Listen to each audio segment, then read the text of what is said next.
Buongiorno a tutti e Good morning, tutte, everybody, benvenuti, and welcome. Benvenuti nel primo sessione di questa giornata nel forum dedicato alla certificazione partecipata. Questo forum è in modalità webinar, quindi i vostri video e microfoni sono correttamente silenziati. Potrete interagire con i nostri speaker durante il round di domande verso la fine attraverso la chat, ma per favore scrivete in chat le domande in qualsiasi momento. Trovate oggi insieme c'è il servizio di interpretariato, potete cliccare sull'icona del mappamondo e scegliere la vostra lingua. Vi ricordo che per selezionare l'italiano dovete selezionare il coreano. Insieme a noi oggi, oltre ai nostri relatori e al moderatore, abbiamo anche Paolo di Oaxaca che ci fornirà una rappresentazione grafica dei vari interventi.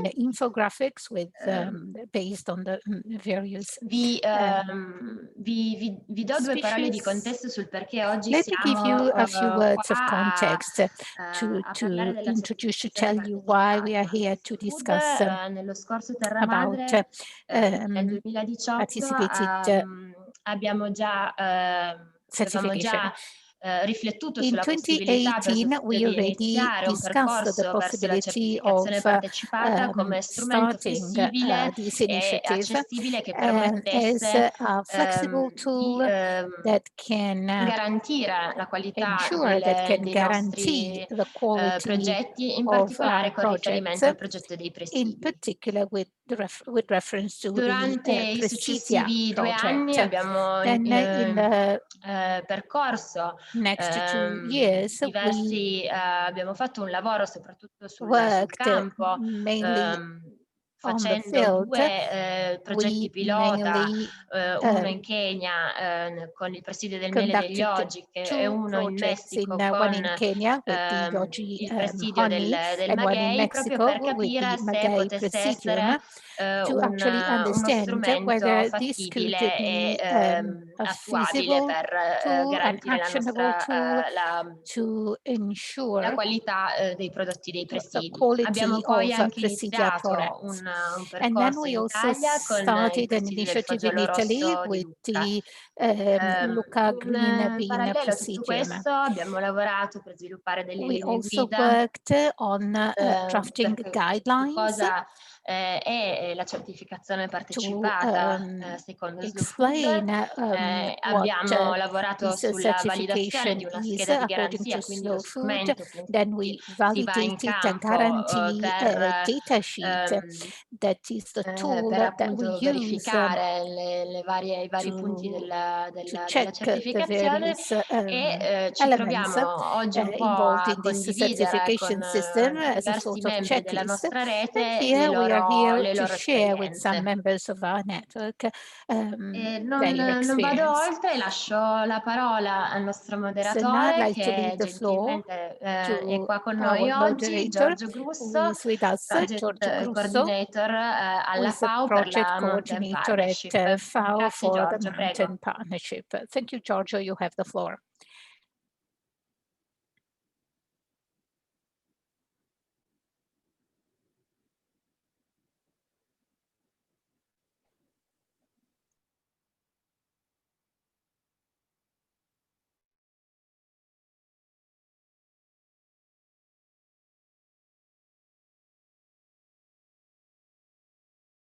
Alliance dedicated to improving the lives of mountain people and protecting mountain environments around the world.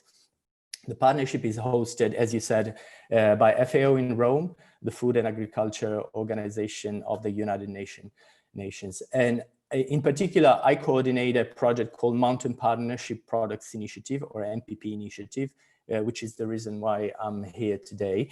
The MPP initiative is a certification and labeling scheme for ethical, fair, and organic mountain products.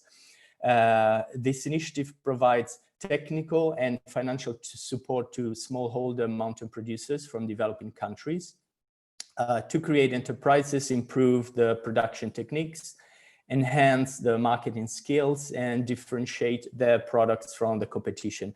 And by the way, Slow Food is one of our main partners in this project. To date, the MPP scheme has supported around 10,000 smallholder mountain farmers in 8 countries and has labeled 20 products. 60% of our producers are women, which is very important for us. The reason why UN Mountain Partnership exists is that globally, mountain people in developing countries are among the most vulnerable. Food insecurity rate in the mountains is much higher than anywhere else, and mountain economies are heavily marginalized, not to speak about the impacts of climate change, which are also higher in the mountains than anywhere else. Now, to support the farmers in establishing quality assurance systems for the products, we have created the first international network of participatory guarantee systems, the PGS, specific for mountain producers. All our project partners commit to establish a PGS that certifies their farming systems as ethical, fair, and organic. And we support them in the transition. So these are the reasons why I'm here with you, and I'm so eager to listen to today's speakers. Now, before I introduce the first speaker, let me remind you that you can use the Zoom chat, type your questions for the speakers. And at the end of the last presentation, we will try to answer to as many questions as possible. I'll also remind the speakers again that they have 7 minutes for the presentation so that we can have some time for questions and answers at the end. Now, the first speaker will be Flavia Moura Castro from Brazil, Organic Policy and Guarantee Senior Coordinator at IFOAM Organics International, which is also one of our partners in the MPP initiative. Flavia, would you please tell us more about the participatory guarantee systems and what potential you see for an organization such as Slow Food in promoting the PGS? Thank you. Thank you, George, for this introduction. I have also shared my screen with you. I have prepared a short presentation. And yes, first of all, thank you for having me in this forum today in the framework of Terra Madre. We have already brought up the topic a little bit. I wanted to first bring out the definition of participatory guarantee systems, or PGS. This is my main area of work within IFOAM Organics International. That's the organization I work for. And in 2008, we adopted the definition that you see on the screen there. I hope there will be enough time for the interpreters to translate it. But the idea is basically that these are quality assurance systems that are locally focused, and they serve the purpose of certifying producers, just like third-party certification systems. But they are based on active participation of stakeholders, yeah? And the foundation is really trust, social networks, and exchange of knowledge.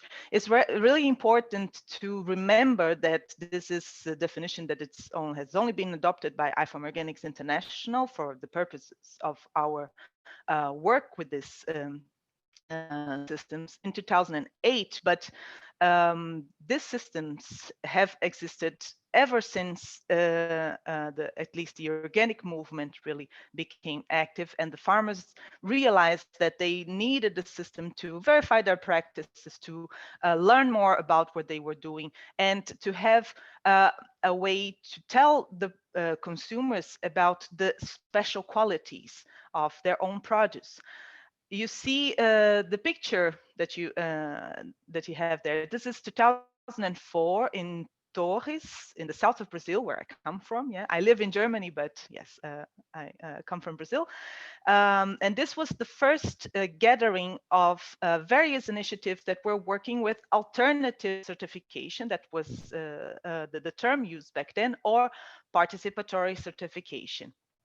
And IFOAM Organics International, together with the Latin American movement for agroecology, basically put together all these different people, all these different minds to share about their experiences with this alternative to third-party certification, because essentially many people around the world had realized that especially small farmers in local contexts, they needed a different approach to certification that was not being offered. They didn't get the same benefits from third-party certification. Essentially, there's an approach that is different. No? Third-party certification is focusing on independence, while PGS is really focusing on participation and bringing together this all the stakeholders, all the people that will benefit, that will implement the system to take ownership and to really decide on how things are supposed to be done. So, as I said, PGS developed even before third-party certification became the mainstream approach to ensuring guarantee. I'm talking about the organic sector, but this is widespread also in other systems where special guarantee is being ensured. In most cases, PGS was introduced because third-party certification did not fulfill the needs of the farmers, the small marginal farmers, as Georgia was mentioning, for example, in mountainous areas or more remote areas, or difficult where there's difficult access also to the markets. Yeah, bringing the produce of small farmers to the market requires a lot more than just certification. It also requires training, it requires extension, it requires marketing support. And it's very important that the producers are in a network that allows them to work all of that together. So PGS provides that framework based on participation. And when we talk about participation, we're really looking at selecting or even developing the guarantee standard. So what is it that we're going to verify and why? Then defining the procedures in order to offer this guarantee. So how are we going to check that we are all on the same page, that we're all performing according to the principles, the ideas that guide us in this work that we're doing together. The verification process within PGS is essentially peer review, which is nothing really new. I mean, all of you probably have seen this concept used, for example, within the academic work. It's very common that scientists that publish papers on their research, they will have other scientists looking at the paper and seeing whether the methodology was appropriate, whether there are areas that could have been done better. And essentially, peer review in PGS is exactly that. We have farmers and other stakeholders like consumers, NGO staff, extensionists coming together and being guided through the farm, the production unit where the visited producer is receiving them, and then looking at all the practices, seeing how things are done, having the opportunity also to exchange information in this process to see if there are areas that can be improved, or if there are innovations that can be taken from one farmer to the other, so that the whole group, all the stakeholders can really develop together towards, well, in general, especially because we're talking about from our perspective, IFOAM Organics International, towards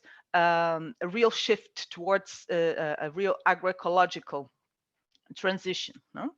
And very important also, when we talk about PGS, we see the decision making about the certification, whether it's guaranteed, whether it's granted or not to the farmer. The decision making is also with the farmers, with the producers. So I referred to third-party certification as being based on the concept of independence. Someone from outside the process comes, checks in the process, and then says whether it's okay or not. In PGS, this doesn't exist. The guarantee is generated from within. The farmers work out their issues, they contribute to the collective intelligence, and so they move forward together. And this participation is really the strength of this guarantee system. And we have been promoting it with IFOAM Organics International, the work that we do ever since 2004, especially between 2009 and 2012. We have seen a huge growth of PGS initiatives around the world. And we have supported the development of specific initiatives as alternative, but also complementary to third-party certification. Third-party certification is not a monster. It is there for a purpose. It serves a specific market, and it has been very helpful to the development of the organic sector. But different operators need different solutions, and PGS is there, so let's promote it. We advocated towards governments that have a specific legal framework that could create obstacles to PGS. We also compile and publish global data to make sure we follow the process and that we can further communicate about it. And we offer services and facilitation and capacity building to support the development of PGS and implementation in different contexts. No? Now, when we look at PGS and slow food, I have been Thank you, Flavia. Yeah. That's sorry for interrupting you. Would you please Yes, I will conclude right now. I just wanted to say this was I think, very relevant approach, because then the benefits of PGS, you see them on the slides there, they can be easily transposed into the network, into the world of slow food, so that all the stakeholders can benefit from it, and especially create this stronger consumer and producer relationships, and of course making it clearer what the message is and how it can be guaranteed. Yeah, so thank you for the invitation. Thanks. And I'm happy to take questions later. Thank you, Flavia. I think something you said was very, very critical also for us, which is that the PGS is built on trust among stakeholders and along the value chain, especially trust between producers and consumers, which is something that is missing normally when we go to the market and buy a product. We don't even know where it comes from. Well, now next speaker will be Federico Martinelli. Hi, Federico. Federico is from Italy, and he's a producer from the Lucca Red Bean Presidium. Federico, you have been involved in a slow food pilot project on PGS. So my question for you is, why adopt an alternative certification system such as PGS? What are the challenges and what benefits do you expect from it? Thank you. Over to you, Federico. Tanto, grazie. First of all, thank you very much for giving me the opportunity to participate in this meeting. My name is Federico from our farm called the Nico. We grow the Lucca red bean, which has been a slow food presidium for a few years now. Very quickly, just to answer quickly to your question, I'd like to give you a little bit of context behind our pilot project here in our area called the Lucca, because in the Lucca plain in the 1990s. The farming world has changed quite a lot because the most traditional farms experienced a crisis because the young people decided not to stay in the farms and decided to go work in cities. And so the turnover between generations did not happen. And therefore also their distribution channels tended to wane. And then in those years, a few farms closed, and those who managed to survive are those who actually managed to change and evolve and to work mainly on direct sales channels. And therefore, for them, it was therefore easier to implement this PGS project. Also because actually farms needed this kind of system because more conventional certification systems are often not suitable for farms who sell products directly to consumers. There are too many constraints. And over the last 10 years in the area of Lucca, many farmers markets were opened where all farmers go to sell their products to end consumers, to their customers. And so they take on their responsibility and they show themselves in front of the of customers. And so there are very interesting relationships happening between producers and consumers. And these relationships are based on trust and friendship. Likewise, many restaurants in the area decided to embrace this new approach and these products and decided to buy straight from the farms. And this to me is a natural evolution, that is to say, to use and adopt participatory guarantee systems. And at Lucca, in the last year and a half, as producers of the Lucca red bean, we gathered a few times to work on the Slow Food PGS project.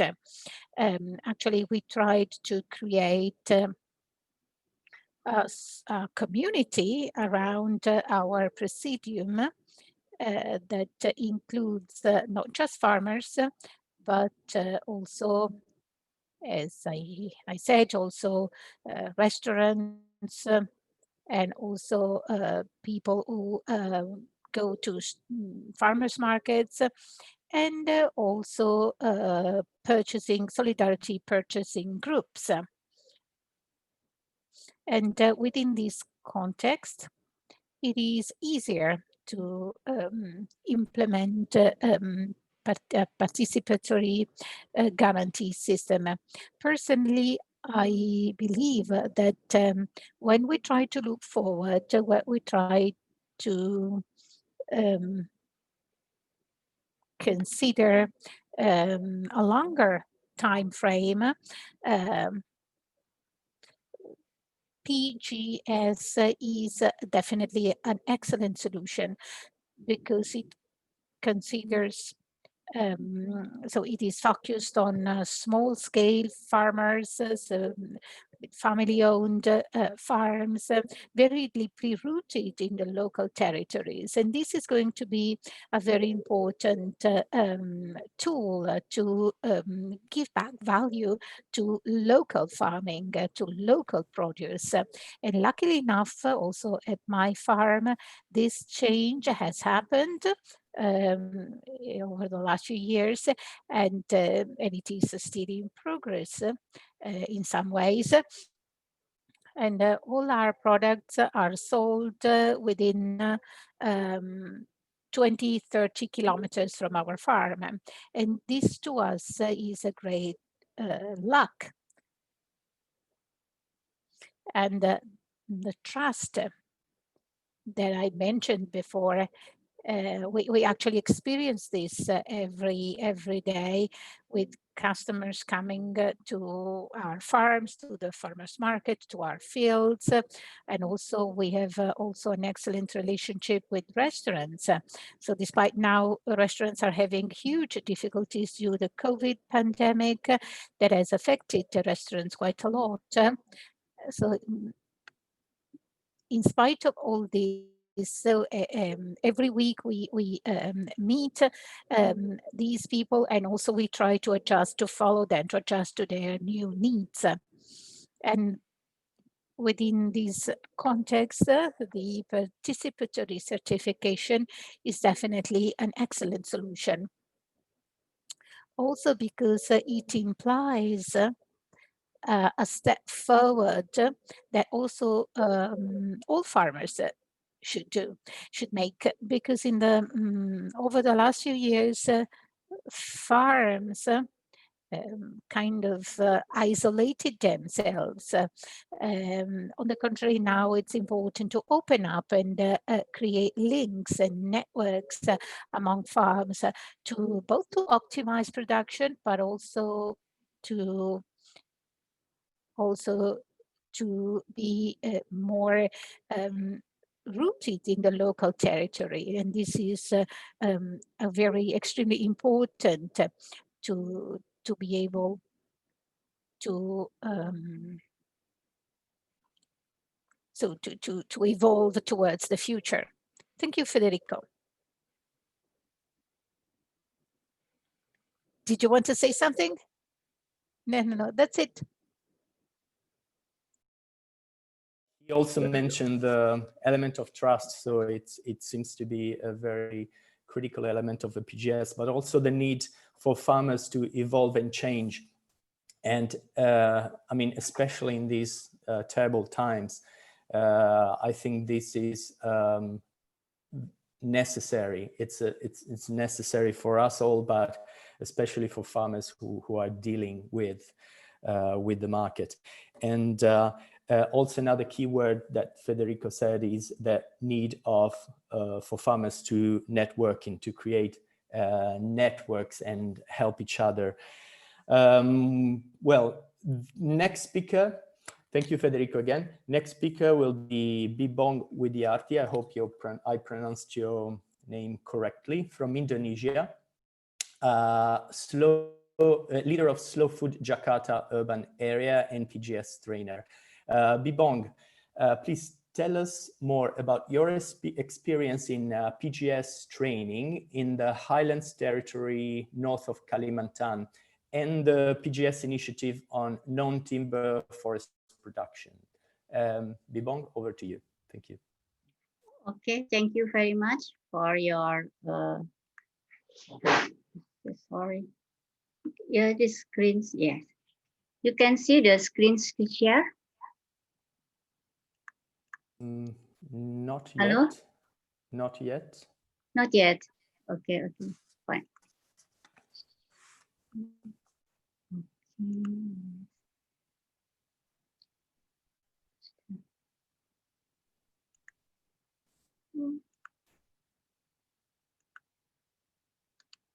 Hello?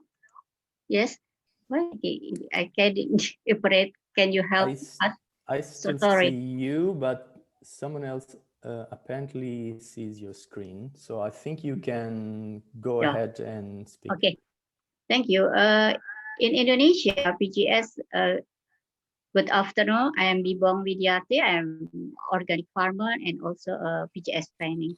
I want to share about the PGS in Indonesia. The first time PGS in 2008 was initiated by Indonesian Organic Alliance. And then the second PGS, the name of PGS is, we call a PAMOR. And then the second is Rollers, PGS from NTFP Indonesia. They publish Rollers is theme in sustainable rattan. And then the third is in 2018, we call PGS Lestari or PGS Sustainable Guidelines by Local Harvest Consortium. Maya, I have a slide.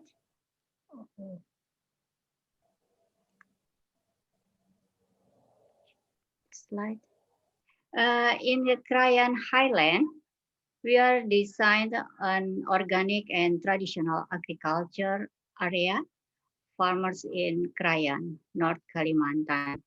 They grow organic rice using traditional agriculture practices in 2016 by indigenous people.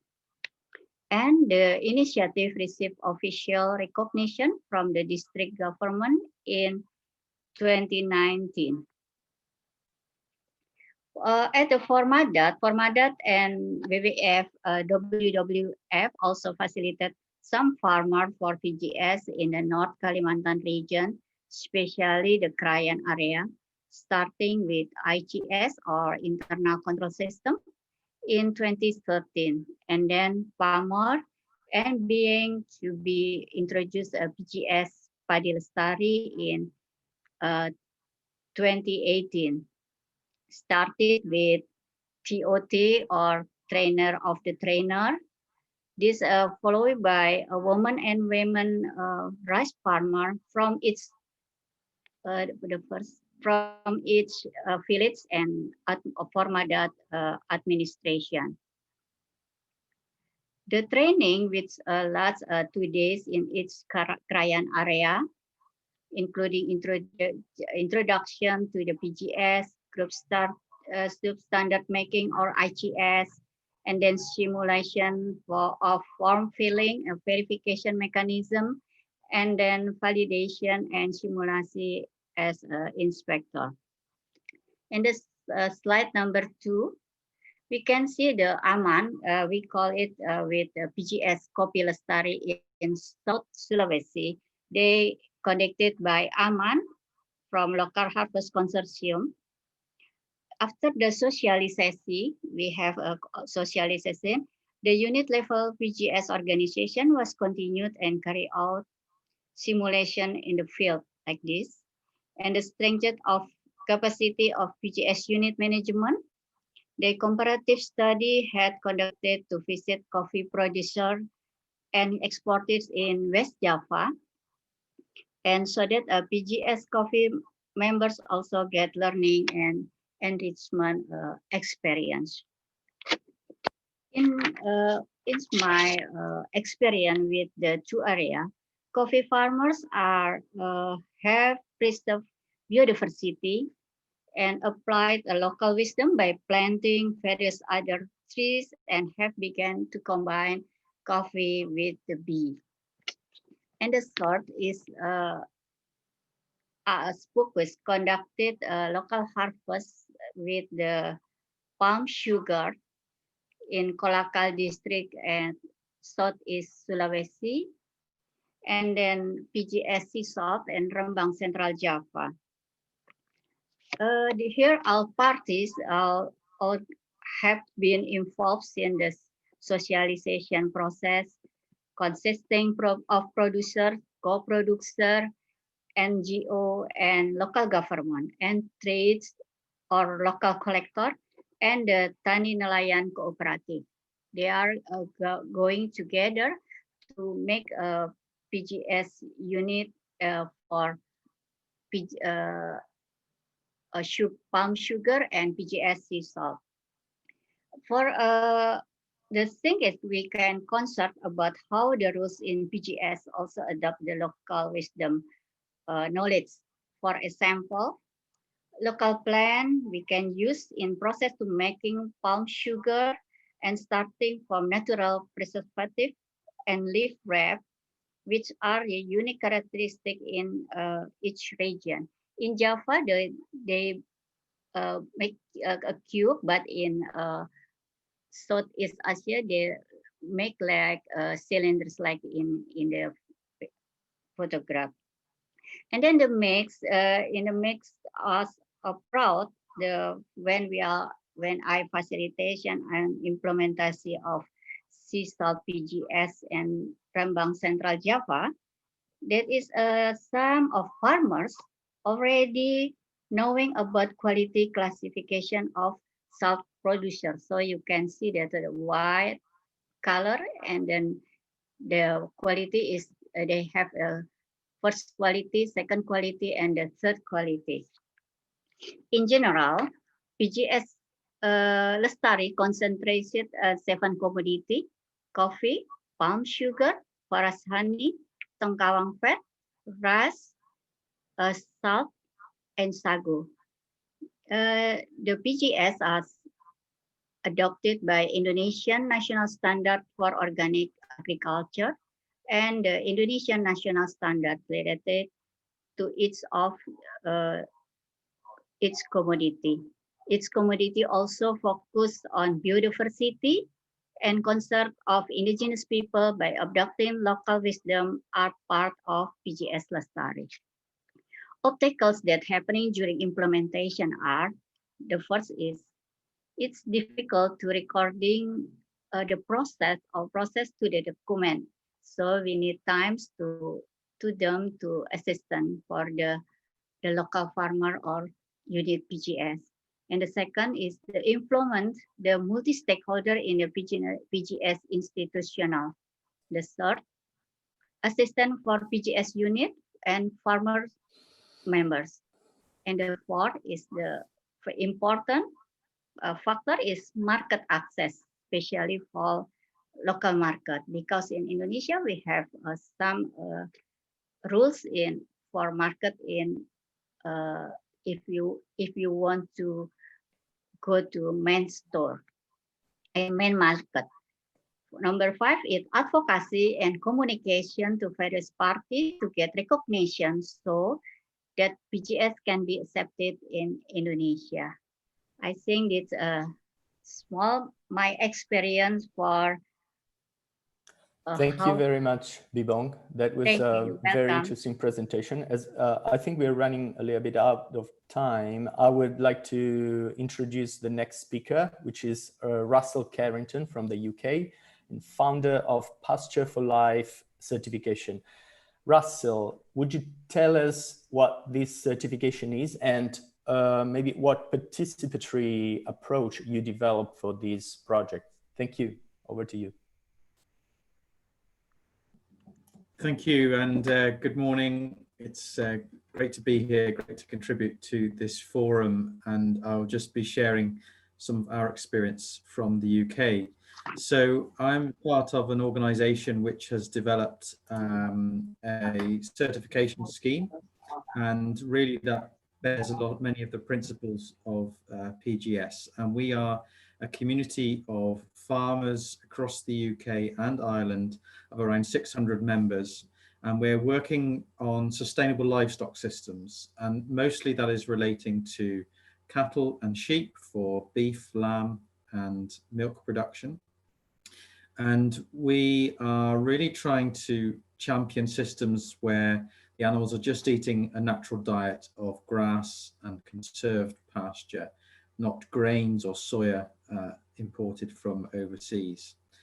And we wanted to get some recognition for the way we are farming and for the quality of the product we are creating as well.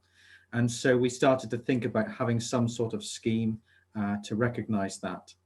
And we thought very hard and long about how we would do that to make sure our systems were verified, that they were meaningful, and that consumers could trust them.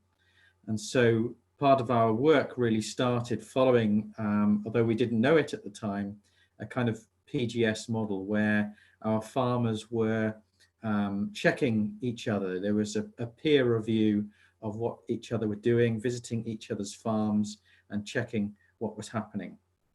But actually in the end, we decided to opt for a third-party certification, and we developed a certification mark called Pasture for Life. And this is a certification mark that is now recognized in UK regulations, and it's the UK's first certification mark for 100% pasture-fed beef, lamb, and dairy produce. And this is a label that can go onto existing products or new products to certify and verify that they are doing what they say they are doing. And so we have a separate independent company that goes and checks what these farmers are doing and that they comply with the standards.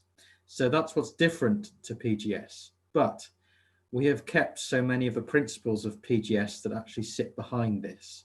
We have a really strong community where we share the knowledge that helps to comply with this system.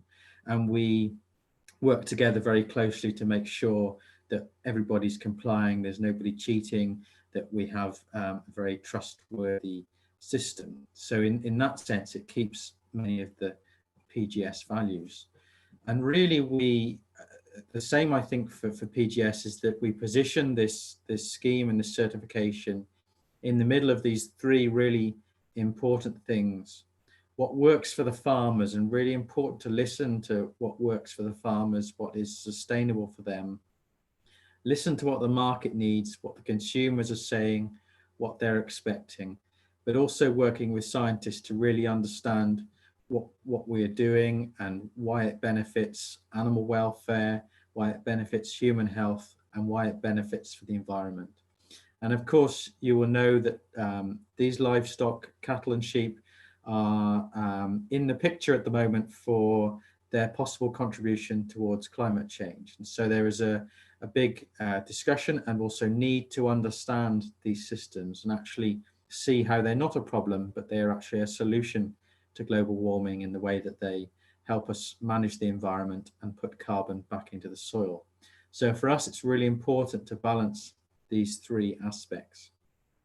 But I quickly wanted to mention that over time, I've come to know many other organizations around the world that are following a similar model for livestock production. And some of these are also following a PGS model, some of them also a third-party audit process. And so we've collectively actually only this year started to formalize, but actually something that was developed. We had our first meeting at Terra Madre 2016 in Italy, and we're forming a community of organizations working around the world that are developing schemes to recognize livestock production in this way. And this is a slide showing some of those logos around the world.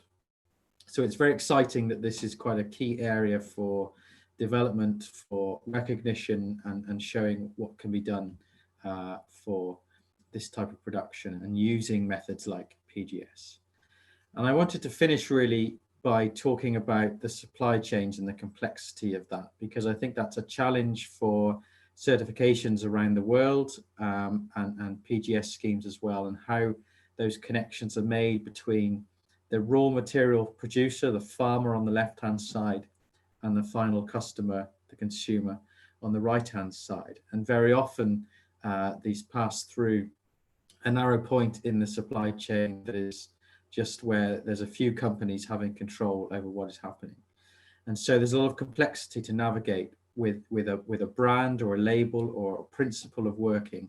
And it's important to communicate that at each stage of the supply chain. But what really makes it successful is having a community of interest. And that's about numbers of people wanting to do something. And that really helps, because there's lots of businesses or corporations in the supply chain that just want business as usual. They don't like anything that's disruptive or will create problems. They like to be able to have simple, efficient systems. So something new is a problem. And so you need lots of people and lots of momentum to make things, help things push through the chain, but also get demand from the consumer. But I'm sure we can talk about that a little bit more in the questions. So that's all from me. Thank you very much for listening. Thank you, Russell. That was very interesting. So from a PGS to a third-party certification that keeps the PGS values, I think that was the meaning of your project, Pasture for Life.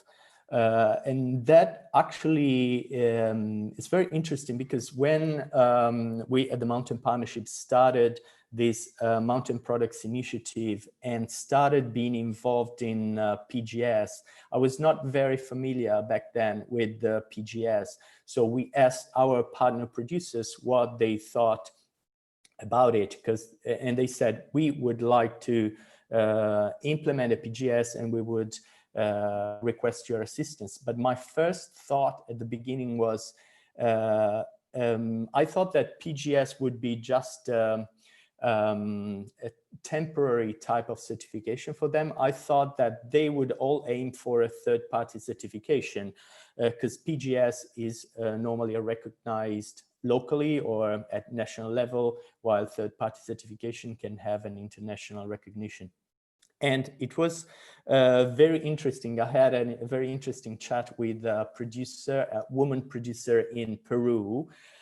She actually started with a PGS, and then she applied for a third-party certification, but she kept the PGS. So I asked her why, if the third-party certification is giving you a higher recognition for your products, why you want to keep the PGS, because there's a lot of work involved in maintaining a PGS. Well, the answer was very interesting for me and made me decide that PGS was a good option for us. She said that, well, with a third-party certification, an inspector comes to her farm. He does the usual paperwork. There's a little interaction with the farmer. So the farmer learns nothing from the process, learns nothing from a third-party certification, while PGS involves learning on the side of farmers. So they have to learn a lot, but what they learn, it's how to improve their own farming systems. And then they can also transfer this knowledge to others.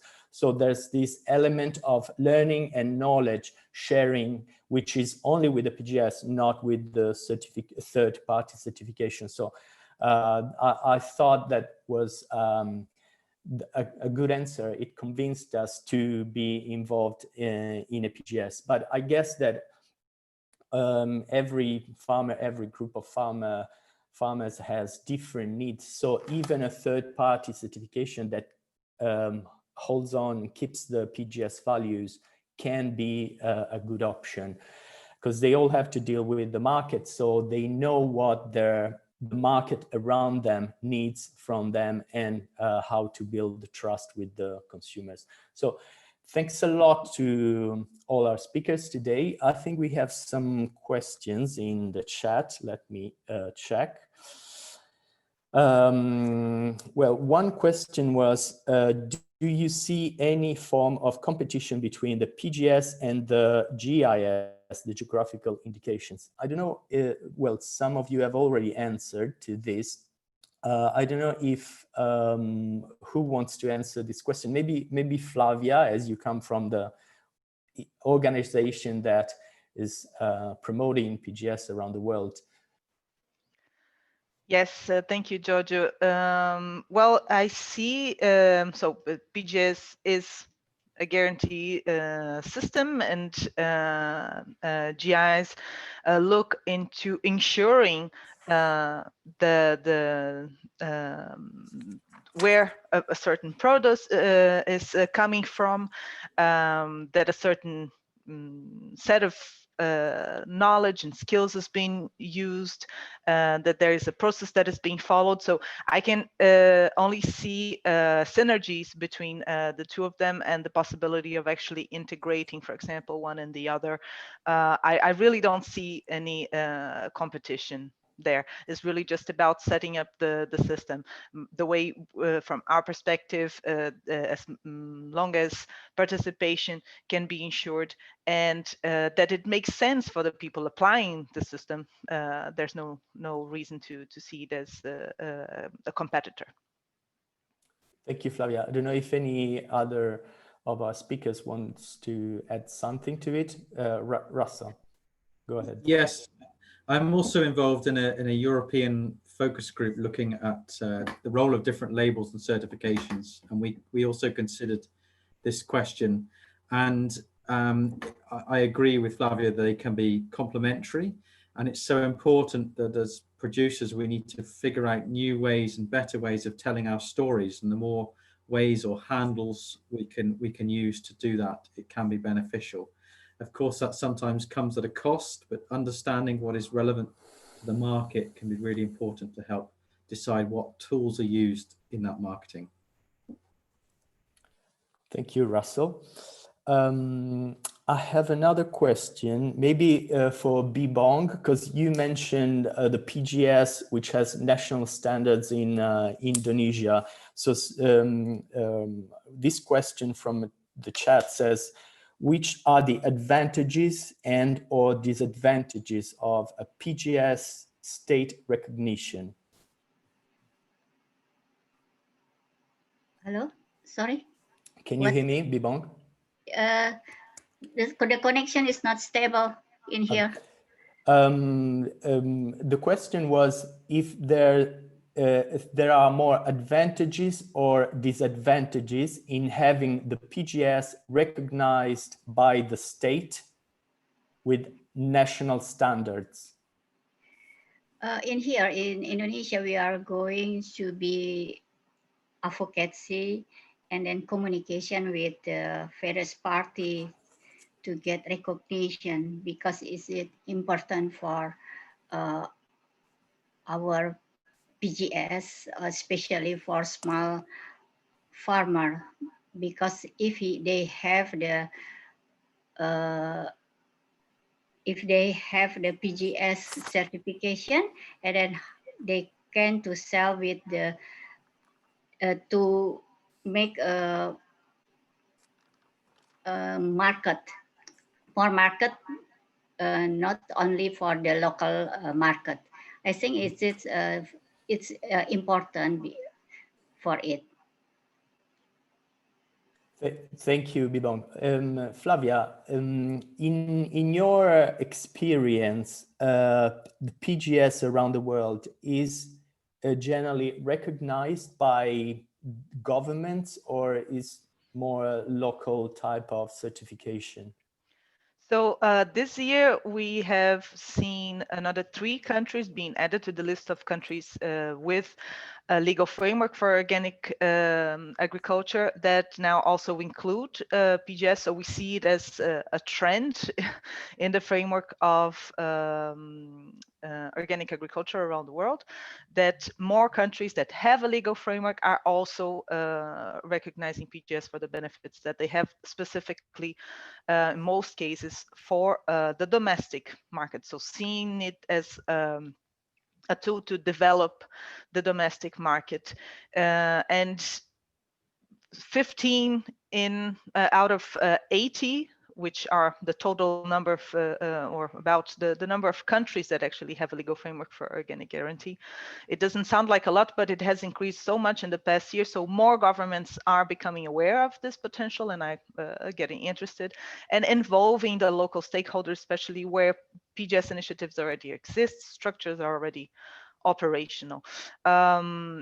It doesn't come without some disadvantages too. This is very important to keep in mind. As with any legal framework development, it's very important that the stakeholders take part in this development, that they can bring up the success stories that already exist, the experience that is already there, so that whatever is adapted, that the way PGS is recognized reflects the way it is already being implemented. So when we work with governments for advocacy, for recognition, this is what we try to bring out. Make sure you look at what is there and you develop something that will make sense. Thanks a lot. Thank you, Bibong. Thank you, Flavia. I have a question for Russell. How much time and effort did it take to set up the certification scheme? Thanks. So it took us probably 5 years to do it, and we spent around £500,000. But a lot of effort went into that voluntarily. So think you could at least double that cost if to do it commercially. I could, knowing what I know now, I could do it probably in half the time, but with the kind of production system we were working with livestock, it really does take some time, and yeah, there's quicker ways to do it. But building that community is the #1 priority. The people that are going to make the momentum happen, they're going to promote it. So actually, if anyone's thinking about how to do it, the most important thing is having the good facilitation skills to facilitate the movement of producers and the people to make the connections to the market. Thank you, Russell. There's the last question. Maybe we'll have time for it. I don't know who would like to answer to this one. Do you think PGS could be an effective instrument to respond to crises like the COVID-19? Well, I can also say something about it, because we are in this situation where we started our training for the Mountain Products Initiative with the number of producer organizations around the world.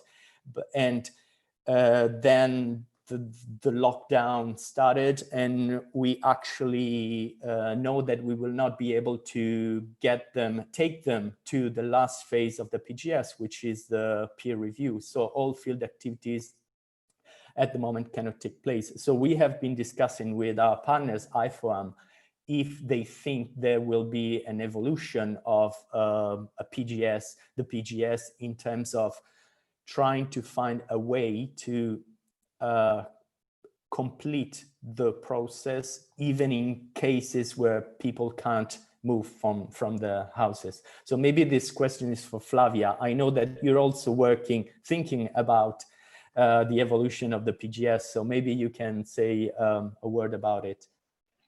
And then I think we have a minute, so if you can be short, thank you. Okay, I'll try. I would just like to say that I've recently finished compiling figures that we publish every year. Even though we didn't receive updates from everyone we would normally consult, this would happen in a couple of years, and then we will have a better view. What I can already say is that in this crazy year of 2020, we've had a major increase in the number of farmers that are involved in PGS initiatives and certified by PGS. And we have also heard from various PGS initiatives that the fact that farmers were involved in such an initiative helped them go through some of the difficulties that were created in this because of the restrictions that were imposed due to COVID-19 pandemic. And so this only strengthens the fact that PGS is really relevant for small markets, has the potential to growth. Indeed, peer reviews are at the core, and they really depend on people being physically present and seeing each other. But what we have also seen is that with the agricultural sector being considered as a key sector, it was still possible for farmers to visit each other. So they had to adapt to the system. And there was also a development in IT tools to support the collection of data that, you know, I don't see it as something that will replace the physical and person-to-person interaction, but that can definitely support it. So we do see an evolution of PGS in that direction. Thank you very much, Flavia. Well, thanks a lot to all the speakers and to all those who followed us during this forum. That's all from me. So I will give the floor to Carolina to close this forum. Thank you very much. Thank you, Giorgio. Just really 1 minute to say thank you to everybody for participating in this session. And I would like to remind you that we will also have a session on this afternoon. So if you're not asleep, you can join us at 5 p.m. In the same channels. Thank you very much, everybody.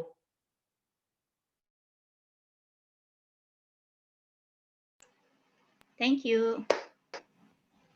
The future of our planet is decided at the table, in our daily food choices. What do we know about what we eat? How do we choose? Where do we buy it? You can make a difference, and contribute to a future where everyone has access to food that is good. Eating must be a pleasure for everyone. We all have a right to food that is healthy, natural, fresh, and seasonal. Clean. Being aware helps us to choose food that is good for our health and the health of our planet. Fair. Knowing our food means making choices that are fair to us, to the producers, and to future generations. Slow Food has been working for over 30 years to defend biodiversity and fight the climate crisis by promoting good, clean, and fair food for all.